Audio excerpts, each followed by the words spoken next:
despertador es porque comenzamos a sintonizar la mañana de la radio. Todo lo que querés escuchar. Comenzamos el día con los titulares, con la buena música, con la comunicación y todas las voces que te acompañan cada mañana. Radio Boom Show. Nuestro próximo programa.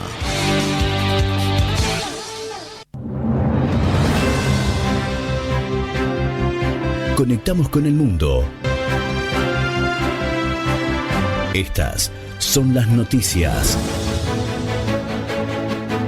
Panorama de noticias.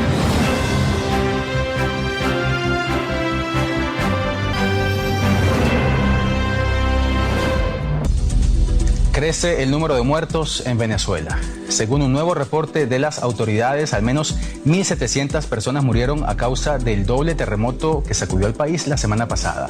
Otras 5.000 resultaron heridas. En tanto, las réplicas no cesan. Esta mañana un sismo de magnitud 4.6 sembró de nuevo temor entre la población en Caracas y en el vecino estado de La Guaira. Así comenzamos esta nueva edición de DW Noticias en vivo desde Berlín. Titulares. Miles de venezolanos viven a la intemperie. Muchos temen que las constantes réplicas puedan provocar nuevos daños a las estructuras que siguen en pie. El doble sismo del pasado miércoles hizo que 800 edificios colapsaran en las zonas afectadas. 189 de ellos quedaron completamente destruidos. Tendremos los detalles desde Caracas.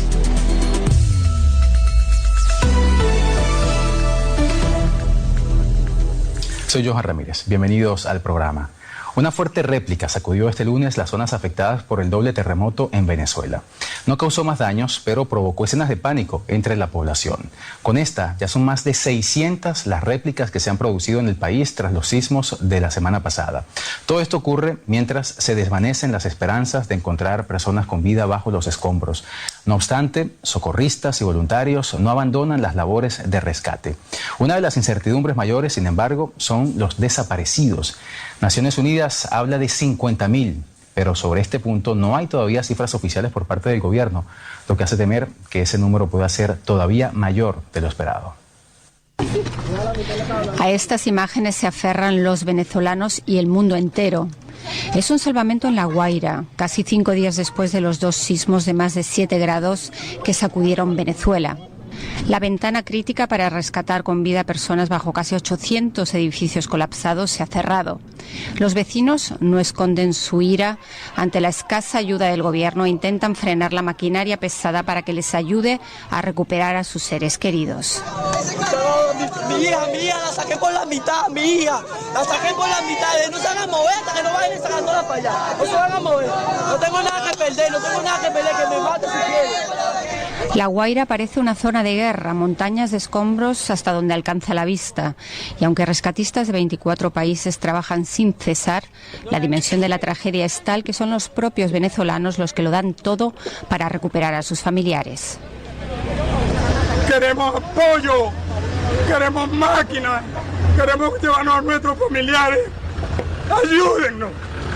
No soy el único que está en esta condición, pero ya casi que no nos van a dejar entrar más. Y no nos han ayudado a agarrar un escombro. Las críticas se dirigen contra el gobierno que militarizó La Guaira e impuso un salvoconducto para que rescatistas, médicos y voluntarios puedan acceder a la zona del desastre. El ejecutivo de Delcy Rodríguez, mientras tanto, suspende una semana más las clases y anuncia la creación de una comisión para inspeccionar las viviendas. Mientras tanto, promete campamentos transitorios para las miles de personas que han perdido sus hogares. Lo primero que yo espero que me ayuden y que me den una vivienda, porque es muy incómodo estar uno así, durmiendo mal, que uno quiere hacerse su comida, prepararse su cosa, tener su habitación. La televisión venezolana muestra imágenes de la pasada madrugada en el barrio de San Bernardino, donde los equipos de rescate y los voluntarios no cejan en su empeño de encontrar sobrevivientes. Mientras China anunciaba este lunes el envío de casi 15 millones de dólares en ayuda humanitaria, Estados Unidos refuerza su despliegue. España y varios países latinoamericanos también ayudan con perros. El olor se hace insoportable, pero algunos todavía albergan esperanzas.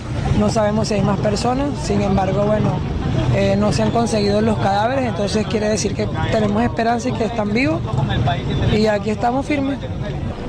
Los venezolanos ansían imágenes como estas cuando se agota el plazo para hallar sobrevivientes y un nuevo sismo golpea la zona devastada. El gobierno venezolano todavía evita hablar de desaparecidos, pero Naciones Unidas sí estima una cifra que asciende a 50.000. Nos vamos inmediatamente a Caracas, donde la periodista Elizabeth Hostos está siguiendo esta tragedia. Para nosotros, Elizabeth, un gusto saludarte, bienvenida al programa. Cuéntanos, en primer lugar, por favor, en qué estado se encuentran las labores de búsqueda y rescate de sobrevivientes, porque entiendo que ya hemos llegado a lo que llaman la hora cero, pero prosigue el trabajo de socorristas y voluntarios. Un saludo especial para ti, Johan, y para tu audiencia. Sí, en efecto, las labores de búsqueda y rescate de víctimas prosigue, aun cuando hubo una breve interrupción en la mañana a propósito del sismo de 5.1 grados a primeras horas de la mañana, pero sigue la desesperación entre familiares, entre víctimas que también han salido desde las ruinas, y se espera que sigan las labores de rescate en las próximas horas, aunque realmente estamos en la hora cero, como tú bien lo señalas, Johan. Elizabeth, tú hablas de esa nueva réplica que tuvo lugar esta mañana, que se sintió en Caracas y en La Guaira. Cuéntanos cómo se vivió ese sismo en la capital y si se han reportado nuevos daños en ese sentido. Sí, este desagradable déjà vu fue a las primeras horas de la mañana, mucha gente alarmada, de hecho se suspendieron actividades laborales, las pocas que hay, y también el servicio del metro de Caracas. Estuvimos circundando varias vías de la capital, mucha gente en las calles, en plazas públicas, en sitios abiertos y en refugios improvisados. Impresiona esa situación porque hay mucha más gente de la que se piensa en la calle esperando un refugio temporal o una solución relativamente corta e inmediata de parte del gobierno bolivariano. Y también, por supuesto, se suspendió la labor de rescate, pero fue por poco tiempo, afortunadamente. Todavía estamos aquí a la espera y a la expectativa de lo que pueda pasar en las próximas horas, Johan.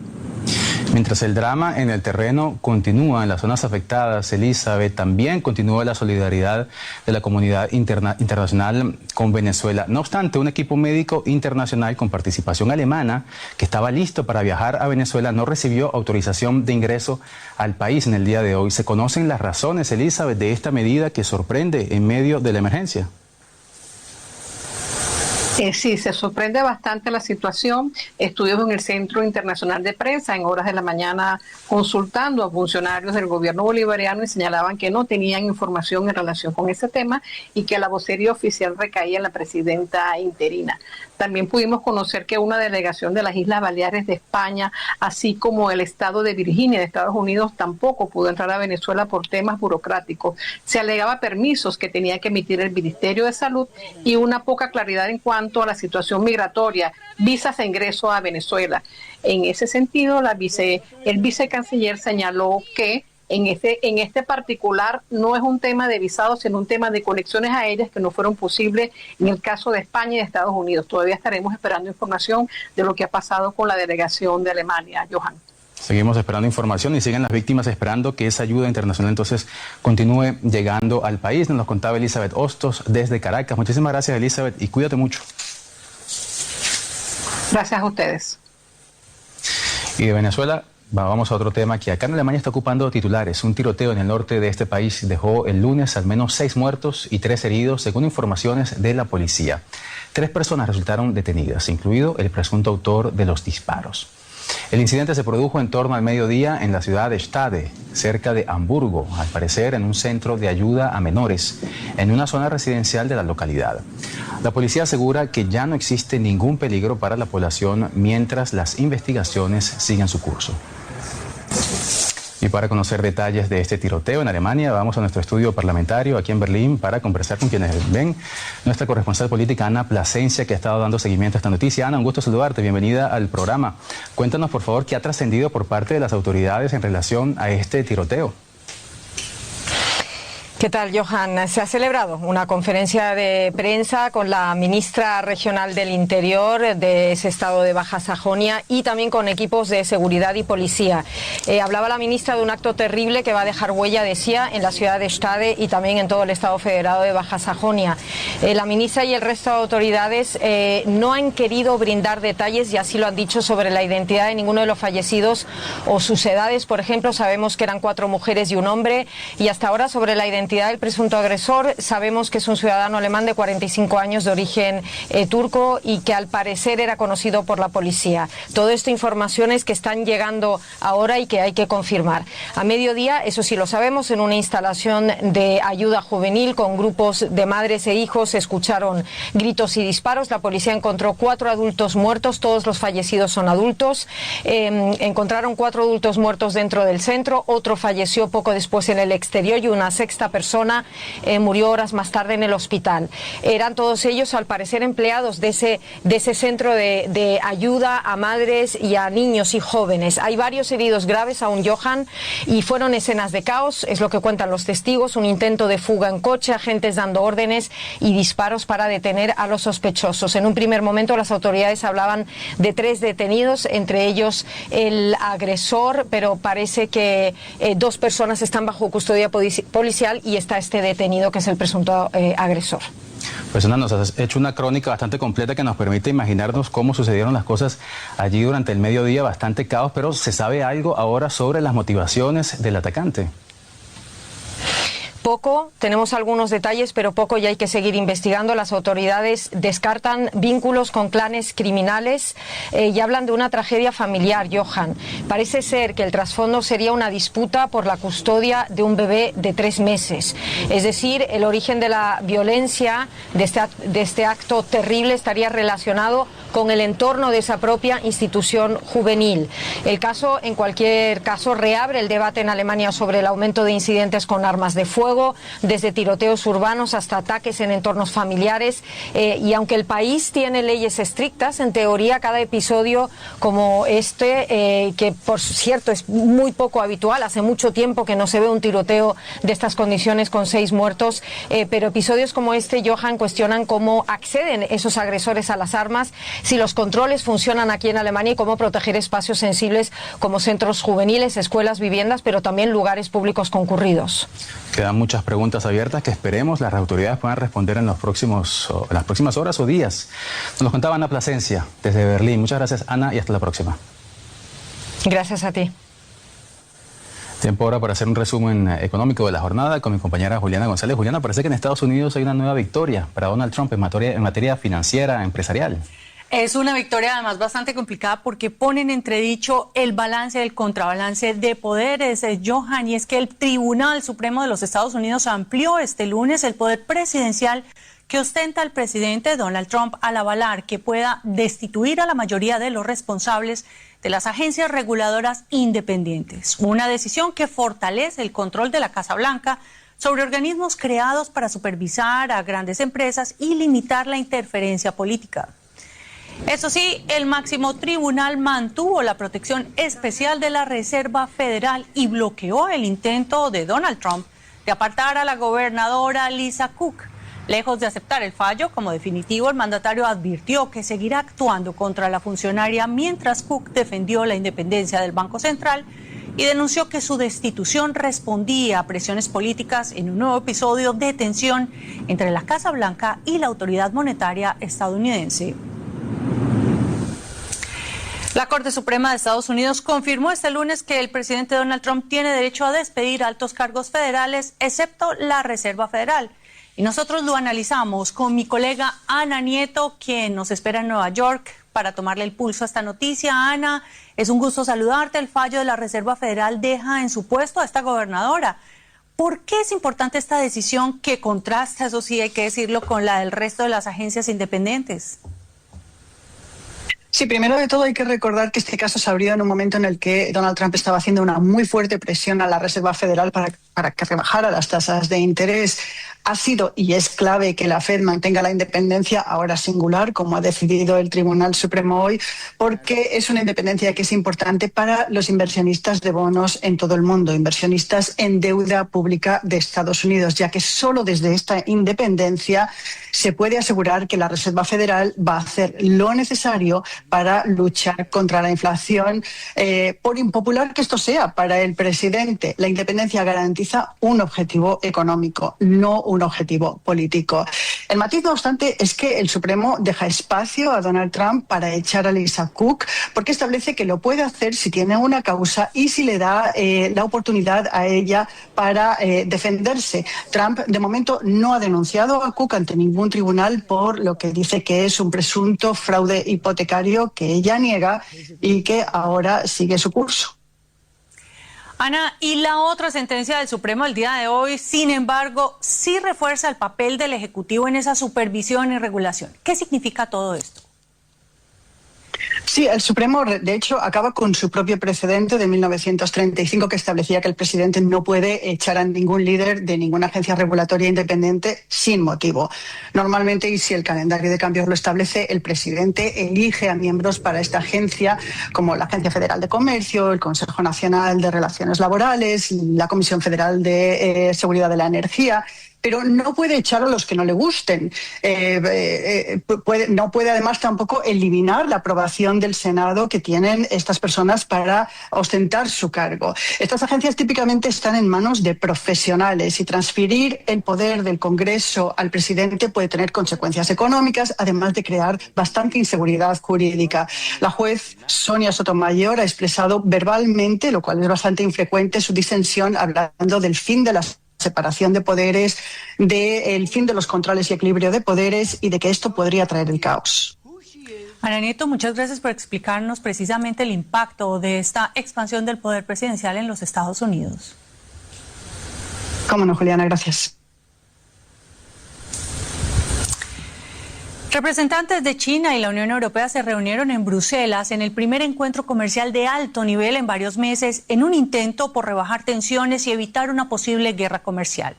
La creciente competencia industrial del gigante asiático ha puesto bajo presión a la industria europea, intensificando así las diferencias entre ambas potencias. En este contexto, el comisario europeo de Comercio, Maroš Šefčovič, anunció la intención de establecer un mecanismo conjunto para monitorear los flujos comerciales y calificó el encuentro con el ministro de Comercio chino como constructivo.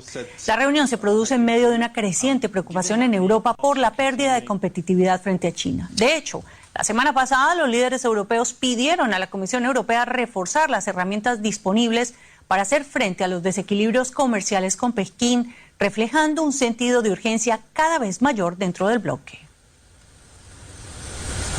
Y hablamos de otro bloque, del Mercosur, que celebra en la ciudad paraguaya de Luque la antesala de la cumbre de jefes de Estado y de Gobierno que mantendrá lugar este martes. En el encuentro participan los ministros de Exteriores de Argentina, Brasil, Bolivia, Paraguay y Uruguay como países miembros, así como representantes de Colombia, Chile, Panamá como estados asociados. El objetivo es preparar las decisiones que saldrán de la cumbre semestral del bloque regional. Paraguay, que ejerce la presidencia rotatoria y entrega ahora el mando a Uruguay, ya ha anunciado su intención de avanzar en la apertura del bloque hacia Asia mediante posibles negociaciones con Japón, India y Vietnam. Entre los temas en discusión también figura el reparto de cuotas del reciente acuerdo de libre comercio entre Mercosur y la Unión Europea, con un mercado de más de 700 millones de consumidores. Y a propósito de la Comisión Europea, este lunes aprobó un paquete de ayudas, esta vez para España, por valor de 402 millones de euros para el transporte por carretera. Las subvenciones se concederán de forma directa y podrán cubrir hasta el 70% de los costes adicionales causados por el combustible, provocado esto por la crisis energética vinculada al conflicto en Irán y al estrecho de Hormuz. Mientras tanto, en Alemania llega a su fin el llamado Tankrabatt, es decir, a partir del 1 de julio desaparecen esos 17 centavos por litro que era un alivio fiscal en las gasolineras. Las asociaciones de consumidores y responsables políticos advierten de posibles subidas de precios y piden a la industria petrolera que no traslade el fin de la medida de forma excesiva al consumidor. Dos modelos que responden al impacto de los altos precios de la energía. Y otro sector que requiere mucha energía tiene que ver con la inteligencia artificial y los chips. Y aquí es donde Corea quiere consolidar su posición de liderazgo gracias a un programa de inversiones multimillonario. El presidente coreano ha anunciado proyectos de gran envergadura con los que pretende reforzar la industria coreana.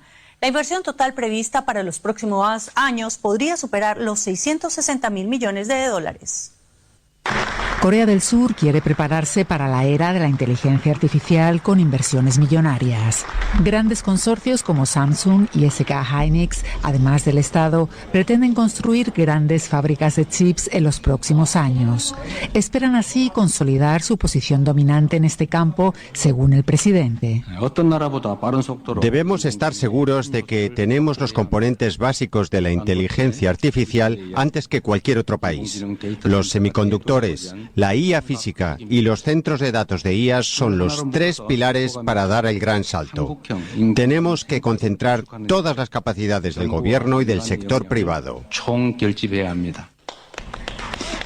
Con 3 megaproyectos e inversiones que suman aproximadamente 1 billón de euros, el presidente pretende impulsar la inteligencia artificial y adelantarse a cualquier otro país.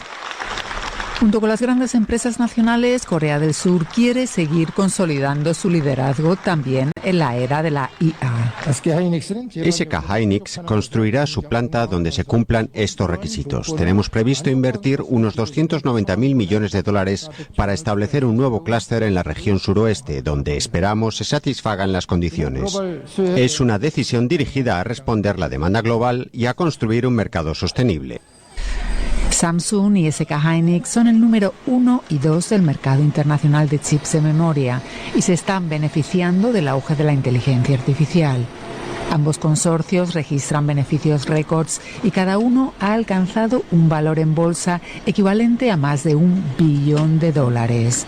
Su meta es duplicar la producción coreana de chips en 5 años e impulsar la construcción de centros de datos de inteligencia artificial. Pero no solo hay avances en la inteligencia artificial, en los microchips, sino también en la política. Johan, Irán, Estados Unidos. Así es, vuelve a tomar los titulares de la agenda política mundial luego de una suerte de tregua que parecía reinar entre ambos países, y el presidente estadounidense Donald Trump aseguró que Estados Unidos e Irán mantendrán una reunión en Doha, Qatar, mientras Teherán confirmó el envío de una delegación técnica, pero negó que vaya a entablar negociaciones directas con Washington. El anuncio se produce después de, como decíamos, el alto el fuego acordado por ambos países tras la escalada de ataques registrada el fin de semana en el Golfo. La Casa Blanca confirmó el viaje de sus emisarios para participar en encuentros de alto nivel, aunque las autoridades iraníes reiteraron que no habrá diálogo bilateral en esta etapa. Qatar, respaldado por Pakistán, continúa desempeñando un papel clave como mediador en los esfuerzos para reducir las tensiones en Oriente Medio. Y nos quedamos allí en Estados Unidos porque el ministro de Exteriores alemán, Johann Wadephul, se reunió este lunes en Washington con su homólogo estadounidense Marco Rubio. A una semana de la próxima cumbre de la OTAN, los responsables de Exteriores abordaron el reparto de cargas de la alianza, un tema bastante álgido entre ambos países. Wadephul aseguró que Berlín ha multiplicado por 3 su aporte desde 2014. Las relaciones entre ambos socios son tensas. Washington lleva mucho tiempo insistiendo en que los países europeos asuman una mayor responsabilidad en la defensa de su propio territorio. El presidente de Estados Unidos, Donald Trump, ha acusado a los europeos de falta de apoyo en la guerra de Irán y ha amenazado en varias ocasiones con no apoyar a los socios de la OTAN frente a Rusia en caso de una emergencia. Y el ministro expresó la importancia de que Estados Unidos no se retire y no retire su apoyo a Ucrania en la guerra contra Rusia. Nos lo cuenta nuestra enviada especial, Cristina Cubas, desde Washington. El ministro de Exteriores alemán, Johann Wadephul, ha realizado una visita relámpago aquí a Estados Unidos para reunirse con su homólogo estadounidense, Marco Rubio, y fortalecer los lazos con su aliado más importante fuera de Europa. Alemania quiere que Estados Unidos mantenga su compromiso de defensa del territorio europeo, sobre todo ahora que Europa se siente amenazada por Rusia. La semana que viene se celebrará la cumbre de la OTAN en Turquía y Johann Wadephul quiere el consenso de Estados Unidos como aliado de la OTAN para que pueda garantizarse la defensa de Ucrania de la invasión rusa. Y vamos con noticias de América Latina. En Argentina se encuentra el vertedero con más emisión de metano del mundo, el segundo gas que más contribuye a la crisis climática. Así lo determinó un estudio de la Universidad de California en Los Ángeles que sitúa primero en el ranking global de 2025 a un depósito de residuos de la ciudad de Buenos Aires y alrededores. Los responsables del relleno sanitario cuestionan el informe, mientras los vecinos padecen el mal olor. El metano, recordemos, no es tóxico, pero es el precursor de otros gases que sí lo son. Veamos el siguiente informe desde Argentina.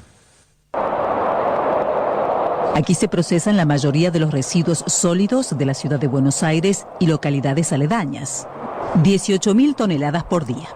Es el vertedero que emite más metano en el mundo, según un informe de la Universidad de California en Los Ángeles, UCLA. Frente a la planta de relleno en Villa Lanzone, los vecinos sufren el permanente mal olor. Hay horarios que es insoportable el olor que hay. A veces, viste, a la noche se siente un olor feo que contamina el ambiente de adentro. Al no tener calidad de aire para respirar, múltiples problemas, tanto alérgicos como respiratorios. El metano no es un gas tóxico, pero es un precursor del ozono troposférico, explica la consultora Giselle Muno de Iturbide. El ozono troposférico provoca 1 millón de muertes prematuras por causas respiratorias a nivel global por año. El metano es el responsable del 17% de los gases que provocan el calentamiento global, detrás del dióxido de carbono, y los vertederos son la tercera fuente de emisión. ¿Cómo estamos implementando mecanismos de reducción y prevención de esos residuos? ¿Cómo nos estamos cuestionando las formas y los modelos de producción y consumo? Los responsables de la planta donde se tratan residuos, se composta, recicla y captura biogás, aseguran que el ranking se basa en solo 2 muestras de 2025 y que no promedia el metano por tonelada de residuo. Recibimos a una sociedad de 18 millones de personas que ingresan en el complejo ambiental. Eso representa que si nosotros hacemos una de referencia en función del gas que genera cada volumen, cada tonelada de residuos que ingresa en el relleno, nosotros pasamos a ser el puesto número 10. Aseguran además que durante 2026 se ha incrementado el 16% la capacidad certificada de metano. Pero en la UCLA defienden su medición satelital. Se detectaron más de 110 plumas, es decir, como columnas de emisiones de metano, durante más de 21 días de observación, en casi todos los meses del año. Cada tonelada de metano contamina 80 veces más que la de dióxido de carbono, pero dura 10 veces menos en el ambiente, unos 10 años. Reducirlo frenaría el calentamiento global. Si lográsemos reducir significativamente las emisiones de metano, podríamos ver un cambio mucho más rápido que si es que bajaran las emisiones de CO2. Por encima de los vertederos, la ganadería y la explotación de hidrocarburos son las principales fuentes de metano. Expertos advierten que esto no debe perderse de vista. Como uno está viendo a nivel global, no hay que ser muy astuto para darse cuenta de que hay una nueva avanzada por el uso y la explotación y la exploración, etcétera, de combustibles fósiles. Si nos preocupa el cambio climático, hay que hablar de combustibles fósiles. El debate está instalado. Mientras, avanza el negacionismo de la crisis climática. Desde Estados Unidos hasta Argentina, diversos gobiernos niegan el cambio climático, pero hace pocas semanas la revista Earth System Science Data publicó que en solamente 4 años se llegará al punto de no retorno en el calentamiento global. Y así llegamos al final. Desde donde quiera que nos hayan acompañado, gracias por su sintonía y su confianza. No se despeguen, dentro de poco volvemos aquí para seguir contándoles lo que está pasando en el mundo. Los invitamos para nuestro próximo informativo.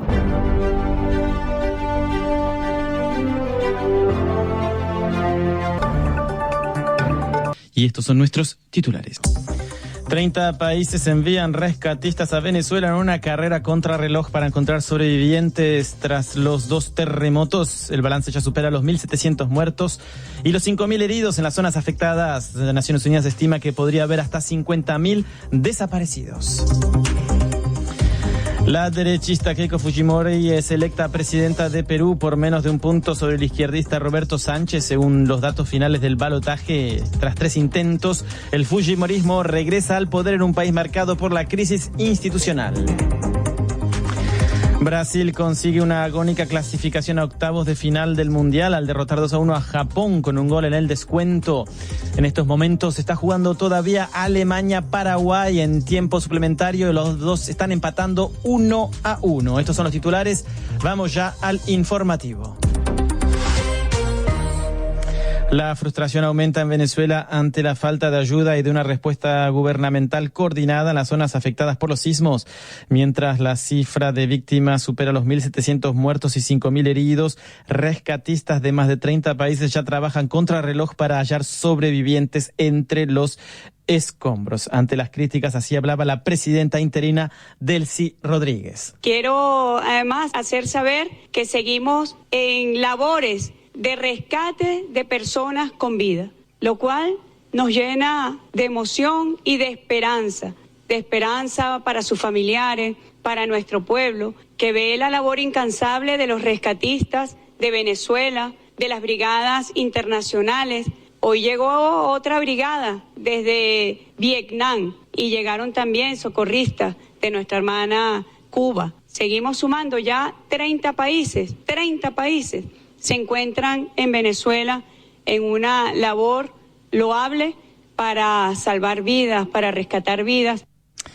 Una réplica también de magnitud 4.6 sacudió el norte de Caracas la madrugada de este lunes. Así lo cuenta nuestro corresponsal en la capital venezolana, Víctor Amaya. Efectivamente, esta mañana otro sismo hizo levantar las alarmas de todo el mundo. Hubo mucho miedo de nuevo y la sensación de que todo estaba por repetirse. Personas salieron de sus hogares, de los edificios, ya un poco alertados por lo que había pasado hace ya varios días atrás, el miércoles, y la preocupación los llevó de nuevo a las calles. Y ya tanto organismos de rescate como bomberos y demás están chequeando estructuras que habían sido afectadas severamente en la primera ocasión, el miércoles pasado, con el doble terremoto, para confirmar que en esta oportunidad las estructuras estuvieran más comprometidas todavía y pudieran seguir siendo usadas por las personas que todavía tienen que buscar enseres o algunas propiedades. Entre tanto, las críticas al trabajo del Estado venezolano continúan y lo que ha pasado en las últimas 24 y 48 horas es que comienzan a hacerse más y más comunes los reclamos, las peleas verbales entre ciudadanos que están participando de labores de recolección de insumos o de rescate de personas o de cuerpos a funcionarios del Estado, incluyendo militares, por supuesto, acusándolos de inacción, acusándolos de abandono. Unas 100, era Víctor Amaya, nuestro corresponsal en Caracas. Seguimos en el tema porque unas 100 personas recién deportadas desde Estados Unidos se encontraban justamente desalojadas en un hotel cuando los terremotos sacudieron el país pocas horas después de haber aterrizado desde Miami. Entre los deportados había 7 niños, así lo explica a RFI la abogada del Centro de Derechos Humanos Kennedy, Carlota Robbie. Con la situación tan terrible de emergencia que se está sufriendo, y lo que vemos es que los vuelos de deportación han continuado. De hecho, hubo un vuelo de deportación que salió de Estados Unidos con 135 personas. Ellos llegan a Maiquetía. El aeropuerto de Maiquetía es en La Guaira, que es una de las áreas que más afectadas se vio por los terremotos. Todas las personas deportadas están bajo custodia del Estado venezolano. Son enviadas a hoteles sin tener la posibilidad de salir por varios días hasta que el Estado venezolano decide que ya pueden regresar a sus lugares de origen, y estas personas estaban retenidas en un hotel en La Guaira, todos, y de esas 135 personas solamente 12 sobrevivieron. Los Estados Unidos, una vez que ellos envían a los deportados a Venezuela, no dan realmente seguimiento sobre lo que ocurre con estas personas, y es realmente grave. Están llegando a un país que no tiene ningún tipo de estabilidad, ¿no? Que no puede garantizarles la seguridad. Ahora bien, un desastre natural no puede realmente preverse, pero estas personas quedan de facto retenidas. Naciones Unidas estima que podría haber hasta 50.000 desaparecidos. La ONU también, que enviará 10.000 bolsas mortuarias al país, aunque espera que el balance final sea inferior. Lo decíamos en titulares, Keiko Fujimori lidera el cómputo final de la segunda vuelta presidencial en Perú, luego de que la autoridad electoral del país terminara de contabilizar el 100% de los votos tras semanas de revisión de actas impugnadas. Amplía la información nuestro corresponsal en Lima, Carlos Noriega. 3 semanas después de la elección presidencial, las autoridades electorales han dado el resultado final, que le otorga la victoria a la derechista Keiko Fujimori con el 50,13%, una ventaja de solamente 49.600 votos, con cerca de 19 millones de electores. La proclamación oficial de su elección será el viernes y asumirá la presidencia el 28 de julio para los próximos 5 años. Su rival en el balotaje, el izquierdista Roberto Sánchez, ha denunciado un fraude en el voto de los peruanos en el exterior y ha dicho que no reconocerá al gobierno de Fujimori. Sánchez ganó ajustadamente dentro del Perú, pero Fujimori volteó el resultado con la votación en el exterior, 300.000 votos, en la que ganó con amplitud. La hija del fallecido dictador Alberto Fujimori, que fue condenado por crímenes de lesa humanidad y corrupción, ha dicho que quiere gobernar como su padre. Desde el Congreso, su partido ha copado instituciones, 2 hechos que alimentan los temores de un régimen autoritario. Neoliberalismo económico, autoritarismo político y populismo clientelista son características que analistas coinciden podrían marcar el gobierno de Keiko Fujimori. El fujimorismo no tendrá mayoría parlamentaria. Sus opositores han anunciado que movilizarán una resistencia democrática. Desde Lima, Perú, Carlos Noriega. La victoria de Keiko Fujimori llega tras 3 intentos fallidos de alcanzar la presidencia. En Medio Oriente, Estados Unidos e Irán anunciaron este lunes por separado el envío de delegaciones a Qatar esta semana. Sin embargo, Teherán insistió en que no acordó reunirse con Washington a ningún nivel luego de que los recientes ataques en el Golfo Pérsico pusieran a prueba las negociaciones. Así lo señala Delia Arrunategui. Trump declaró que la República Islámica solicitó una reunión con negociadores estadounidenses para este martes en Doha, Qatar, aunque un alto cargo iraní negó que se hayan programado conversaciones. El mandatario de la Casa Blanca busca preservar un frágil acuerdo temporario, sin embargo, las hostilidades aumentan en el estrecho de Hormuz, una vía navegable clave por donde pasaba la 1/5 parte del petróleo mundial antes de la guerra. A pesar de que el estrecho se ubica en aguas territoriales de Irán y Omán, es considerado un paso internacional estratégico. Irán atacó barcos en la zona en 2 ocasiones, lo que provocó bombardeos estadounidenses en represalia. A su vez, Teherán lanzó drones y misiles contra bases de Estados Unidos en Bahrein y Kuwait este domingo. Pakistán, que actúa como un mediador clave en el conflicto, afirmó que las conversaciones bilaterales sí se reanudarán este martes. Muchas gracias, Delia Arrunategui. La Corte Suprema de Estados Unidos amplió las facultades de Trump para destituir a directivos de agencias federales independientes, a excepción de la Reserva Federal. Con mayoría conservadora, el tribunal eliminó una regla centenaria que buscaba preservar la autonomía de los organismos. Análisis con el historiador politólogo de la Universidad de Buenos Aires, Fernando Pedrosa. Hasta ahora, muchas de las decisiones que se toman en torno al gobierno norteamericano, decisiones de políticas públicas, están centradas en el poder de técnicos, de personas de carrera dentro del Estado norteamericano. Lo que Trump quiere es que esos técnicos y esas decisiones puedan ser revertidas sin ningún problema por el Poder Ejecutivo. Ahora, ¿por qué ocurre esto? Porque, Donald Trump, desde antes de asumir, viene criticando y viene hablando de lo que se llama el Deep State, donde él señala que en la estructura de un Estado muy grande, con mucho poder, con muchas agencias independientes, con poderes que las preservan del Poder Ejecutivo Nacional, o sea, del presidente, ha tenido un desarrollo de sus propios intereses y sus propios poderes más allá de lo que le conviene al pueblo. Esto es lo que dice Trump, ¿no? Por tanto, él, desde que asume, presenta no solo una intención de cambiar el mundo geopolíticamente, sino también cambiar en términos de la constitución misma, la conformación misma del sistema político norteamericano. Luego del informativo ampliaremos esta información. Además, en otro fallo, la Corte rechazó el intento de Trump de anular el fallo que determinó que agredió sexualmente y difamó a la periodista y escritora Jean Carroll y que debe pagarle $5 millones. Italia y los Balcanes sufrieron este lunes el impacto de una ola de calor histórica que provocó cientos de muertes adicionales. Los servicios meteorológicos advierten que las temperaturas extremas volverán la próxima semana en varios países de Europa. Explicaciones con la asesora en el Centro de Clima de la Cruz Roja, Carolina Pereira. around 75% of Europeans live in urban areas currently. En la actualidad, alrededor del 75% de los europeos viven en zonas urbanas. Sabemos que las ciudades retienen el calor debido al efecto de isla de calor urbana. Y la interrupción generalizada de las clases durante esta ola de calor también pone de manifiesto que muchos edificios públicos siguen sin estar suficientemente adaptados al calor extremo. Además, el aire acondicionado es relativamente poco habitual en comparación con otras partes del mundo. Y un factor importante es la estructura demográfica de Europa. Europa tiene una de las poblaciones más envejecidas y cuanto mayor es la edad, menos capaz es el cuerpo de soportar el calor. Aproximadamente 1 de cada 5 personas ya tiene más de 65 años y se prevé que el grupo de edad más avanzada aumente considerablemente en las próximas décadas. And the oldest age group are expected to steeply rise over the coming decades. Era Carolina Pereira de la Cruz Roja.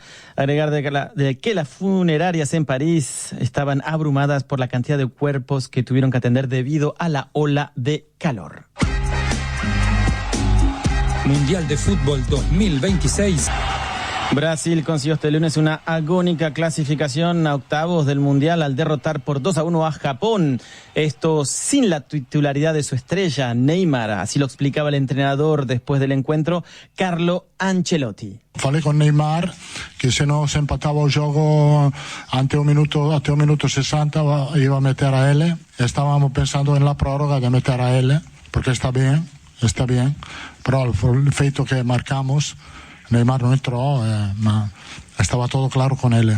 El próximo rival de Brasil será el que ganará el duelo entre Noruega y Costa de Marfil. El encuentro, los octavos se jugarán el próximo 5 de marzo. Y en estos momentos está en el tiempo suplementario de la prórroga entre Alemania y Paraguay, que igualan 1-1. Todo indica que ambos irán a penales, justamente en este momento, irán a penales para decidir cuál de los dos pasarán a octavos de final. Por supuesto,